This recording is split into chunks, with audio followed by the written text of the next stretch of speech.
भारत के Chandrayaan-3 mission launch की तारीख नजदीक आ गई है।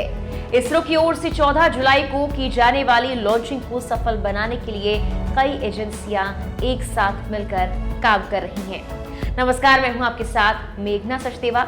आप मुझे देख रहे हैं लोकमत हिंदी पर। तमाम देश दुनिया की खबरों के लिए हमारे YouTube चैनल को सब्सक्राइब करना ना भूलें। अगर आप किसी और प्लेटफॉर्म पर इस वीडियो को देख रहे हैं तो हमें फॉलो जरूर करें। चलिए खबर में आगे बढ़ते हैं। तमिलनाडु में श्रीहरिकोटा में जहां सतीश धवन अंतरिक्ष केंद्र स्थित है, वहां के दूरसंचार विभाग 9 से 14 जुलाई के आसपास के इलाकों में खुदाई और सभी निर्माण गतिविधियों पर प्रतिबंध लगा दिया गया है।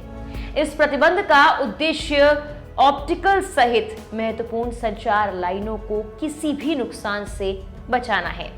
फाइबर केबल जिनका उपयोग भारतीय अंतरिक्ष अनुसंधान संगठन यानी इसरो द्वारा महत्वपूर्ण प्री लॉन्च परीक्षण करने के लिए किया जाता है। इसरो का मिशन चंद्रयान भारत की ओर से चांद पर अन्वेषण या फिर कहें रिसर्च कार्यक्रम को समर्पित है।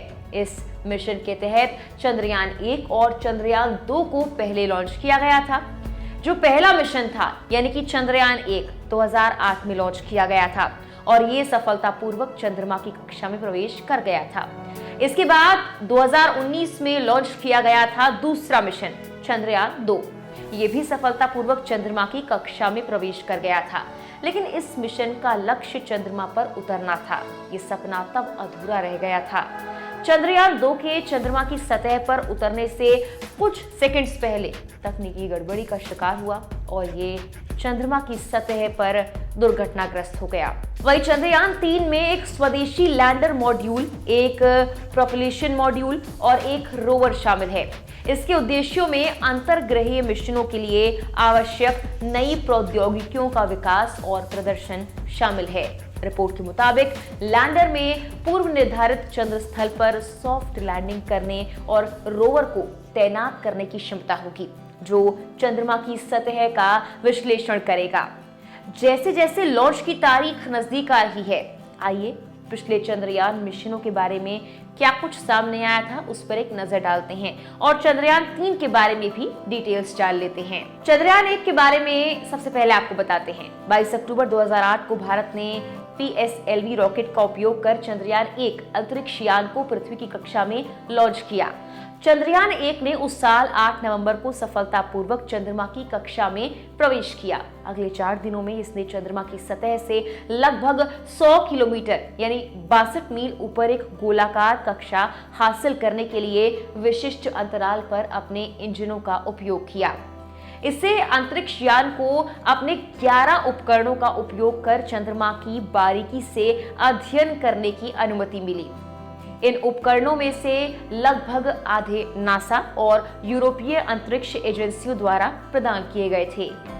द प्लैनेटरी सोसाइटी की एक रिपोर्ट सामने आई थी।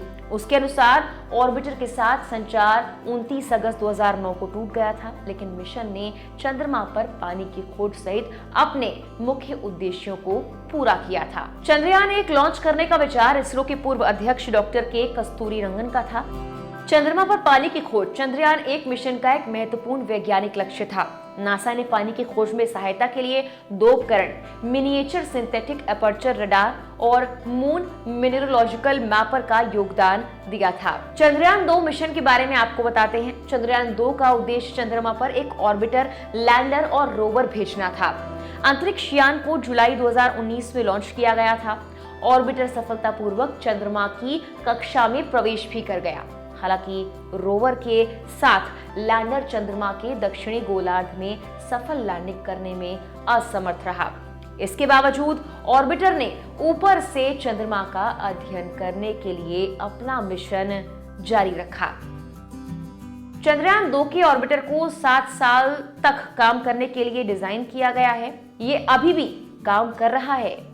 वही लैंडर रोवर को सफलतापूर्वक उतरने के बाद एक चंद्रमा के 1 दिन तक करने की उम्मीद थी। ऑर्बिटर का लक्ष्य चंद्रमा की सतह का मानचित्रण करना, सतह के खनिज विज्ञान और मौलिक प्रचुरता का अध्ययन करना, इसी के साथ हाइड्रोलिक्स और जल बर्फ के संकेतों की खोज करना है। इस मिशन के लिए भारत के अंतरिक्ष कार्यक्रम के संस्थापक विक्रम साराभाई के सम्मान में लैंडर का नाम विक्रम रखा गया। इसकी लैंडिंग चंद्रमा के दक्षिणी ध्रुव के पास लगभग 70 डिग्री दक्षिण अक्षांश पर होनी थी। ये हालांकि हो नहीं सका था। अब बात करते हैं चंद्रयान 3 के बारे में।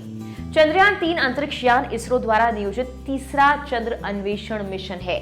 इसका उद्देश्य चंद्रमा की सतह पर सुरक्षित लैंडिंग और घूमने की पूरी क्षमता का प्रदर्शन करना है। चंद्रयान 3 में एक लैंडर और रोवर कॉन्फ़िगरेशन शामिल है और इसे श्रीहरिकोटा में सतीश धवन अंतरिक्ष केंद्र यानी SDSC SHR से LVM-3 द्वारा लॉन्च किया जाएगा। LVM-3 यानी कि लॉन्च व्हीकल मार्क 3। इसमें प्रोपल्शन मॉड्यूल है।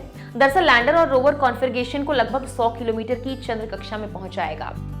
चंद्रयान 3 में चंद्रयान 2 की तरह एक रोवर और लैंडर होगा, हालांकि ऑर्बिटर नहीं है। मिशन का लक्ष्य चंद्रमा की सतह पर खोज करना, विशेषकर उन क्षेत्रों का पता लगाना है जो अरबों वर्षों से सूर्य के प्रकाश से वंचित हैं। वैज्ञानिकों और खगोलविदों का मानना है कि अंधेरे क्षेत्रों में बर्फ और मूल्यवान खनिज संसाधनों की उपस्थिति हो सकती है।